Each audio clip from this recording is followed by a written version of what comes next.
One of the most prolific execution devices deployed across Europe following the 18th century was the guillotine. Inside of France it emerged with the French Revolution, and even the King and Queen lost their heads on it. But inside of Germany, the guillotine was tweaked and adapted.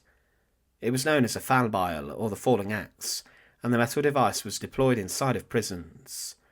The executioners became so skilled with the device that they could take someone's head off within 6 seconds of entering an execution chamber, and it was ruthless and brutal. But the guillotine was performed in public also, and people flocked to see thousands lose their head on the device.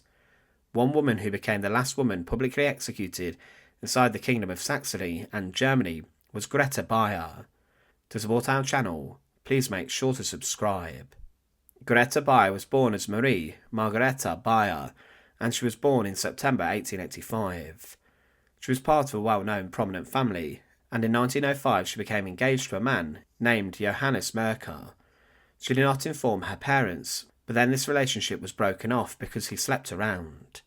The following year Grete met another man, Heinrich Pressler, and at the request of his parents they became engaged. But their relationship soon turned sour, and Grete then went back with Merker, and he was known as a local criminal. But she then fell pregnant with Merker's child. Grete's fiancé then planned a wedding for the 14th of May 1907, and she tried to stop it, and Merker, the man she was having an affair with, even tried his best to stop it. However, a man died in the local poorhouse in Freiburg, and Grete Beier then stole this man's will, jewellery and a chequebook, which was being kept at her father's house.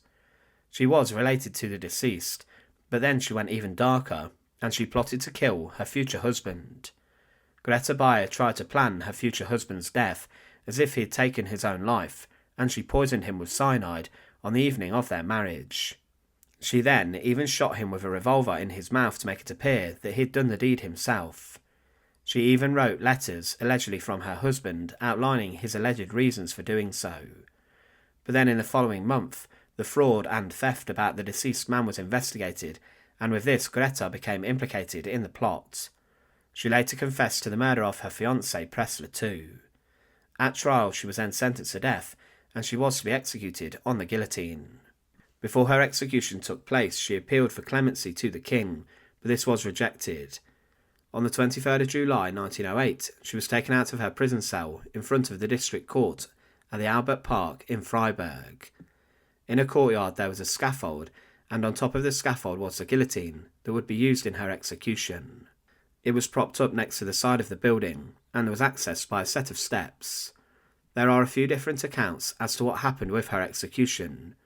One account claims, at precisely 6:30 a.m, a strident bell sound gave the signal to the start of Grete's last walk. Everyone's look was directed to the backside from where, through flowering gardens, the condemned was supposed to appear. Slowly she came along, at her side the defender in the robe, to her left the prison parson in his ornat. Grete Beier kept the hands folded and looked to the ground, but she walked upright, the head slightly inclined forward. She was very pale but showed no emotion. Slowly, almost hesitating, she walked forward. She wore a black dress that left her neck completely exposed. Thus she approached her prosecutor and the judges, who were standing at the stairs of the guillotine, next to the executioner dressed in black. The executioner and an assistant slowly led Grete to the scaffold, whose board had been provided with a supplementary 5th step in order to adapt it to Grete's small stature. Then everything took place very fast. The booklets closed behind Grete's back. The board was tilted into horizontal position. At this point, looking directly into the bucket in which the head will land, she starts to lose her self-control. She cried out in a fearful and almost begging way, "Father, into your hands I lay my soul, Father." The ring at her neck was closed, and the blade rushed down.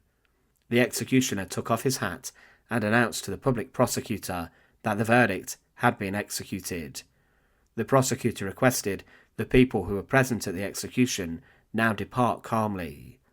It took just 3 minutes from the time that Grete left the prison until her head was taken clean off.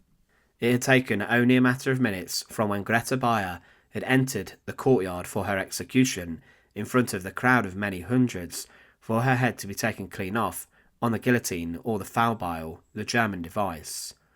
She was dragged in front of the crowd and was secured and locked under the guillotine blade before the executioner then released it upon her head, and the job was then horrifically completed. Grete Beier's body was then packed away in a coffin, and it was taken to a family grave in Dresden, where she was buried and still lies today. Grete Beier, over the course of a year, committed many crimes inside of Germany, and her downfall was swift and horrific. She was convicted of fraud, as well as the murder of her fiancé, in cold-blooded fashion. She may have felt that there was no way out of her, that she had to marry, and may have felt trapped, but she went to the guillotine inside of Germany, and she was executed in front of a crowd, becoming the last woman who was publicly executed inside of Germany. Even during Hitler's rise to power and his regime, public executions did not take place. Only those who were considered dissenting to the regime, and their bodies were then hung up from lampposts. Thanks for watching. To support our channel, please make sure to subscribe, and once again, thank you so much for watching.